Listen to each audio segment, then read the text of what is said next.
The secret key to relationships. It's Kute here, nationally best-selling author of You Are the One and The Magic of Surrender. Make sure you hit the like button below. I also want to hear your thoughts and comments below. What makes a great relationship? Relationships can often be such a source of joy, pleasure, happiness, ecstasy, bliss, fulfillment, but also on the flip side, a source of pain, a source of frustration, a source of disappointment, a source of such triggering our past traumas. Why is it this way?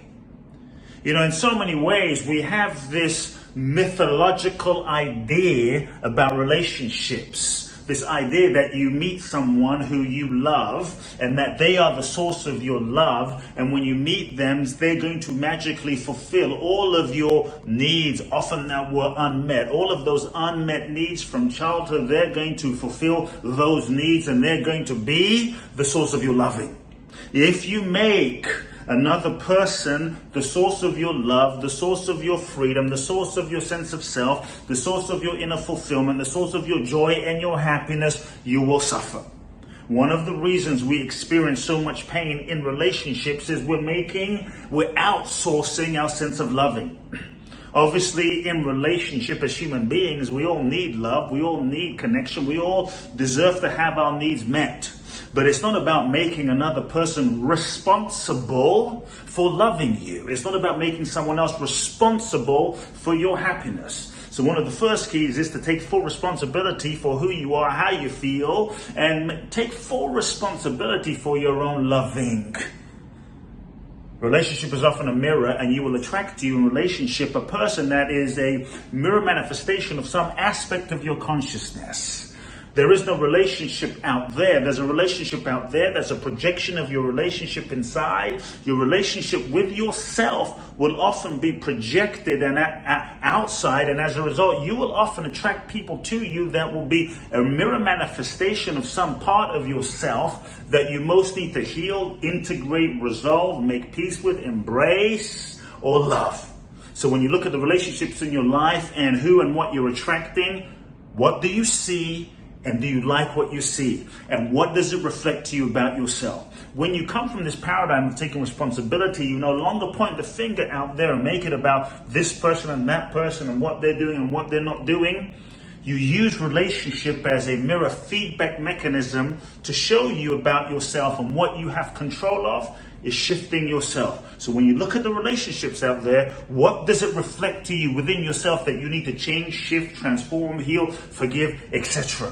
Relationship can be such a profound evolutionary vehicle for your own insight and for your own transformation, healing, and evolution. Don't make it about the other person, and don't make another person responsible for your happiness. They are not your source. You are. Your connection to yourself and your connection to the divine is key. Often also in relationship, we have this idea that sameness is love, that we have to be the same as another person. Here's another key. Love does not necessarily equal sameness.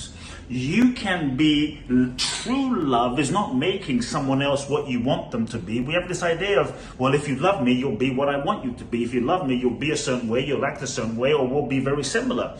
In relationship, you can be very different from another person. So true love has the capacity to embrace differences. And you don't see differences necessarily as bad or as incompatibility, but differences can be a beautiful portal and foundation to a deeper compatibility.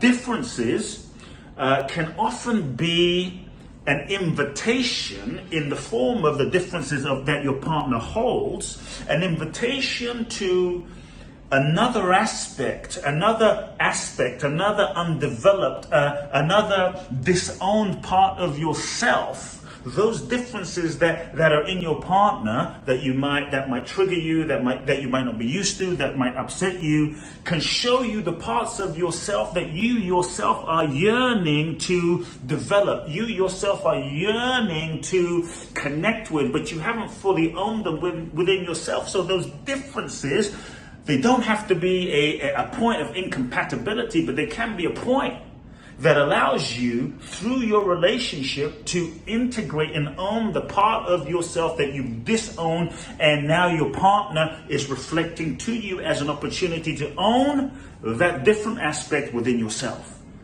Many times in relationship, unconsciously, we seek out partners to try to reconnect with our own sense of wholeness in the other.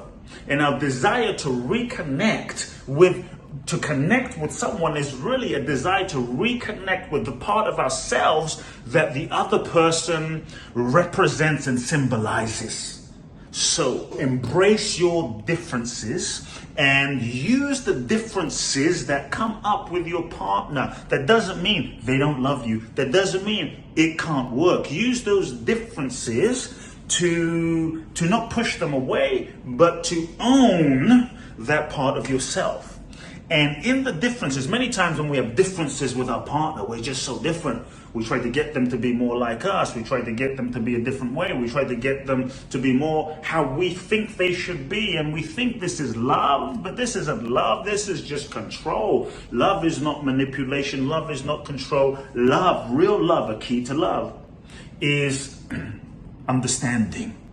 True love is understanding and respect. You don't have to be the same. You don't have to be like the other person. There can be differences in your thinking, in your ideology, in your belief system, in your diet. You don't have to do the same thing, like the same thing, believe the same thing. But what is important and a key foundation to relationship is the willingness to understand another person's perspective, and the willingness to truly, shall we say, respect another person's perspective, opinions, and differences, whether you agree with them or not.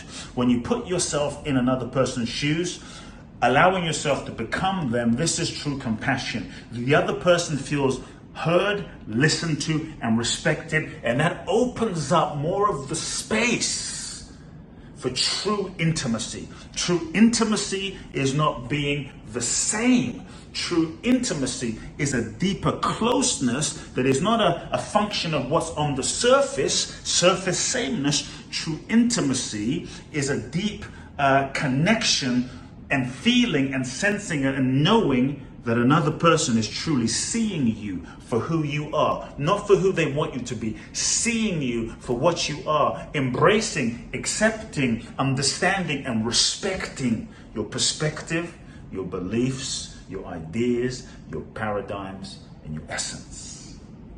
And so, love is understanding, love is respect. A few simple keys, fundamental keys that are a foundation of all relationships. Folks, I hope this was helpful. Make sure you hit the like button, comment below. You can also go to www.𝐿𝐸𝐿.com, enter your name and your email to receive a free 3-part video training series on how to find your purpose. Much love.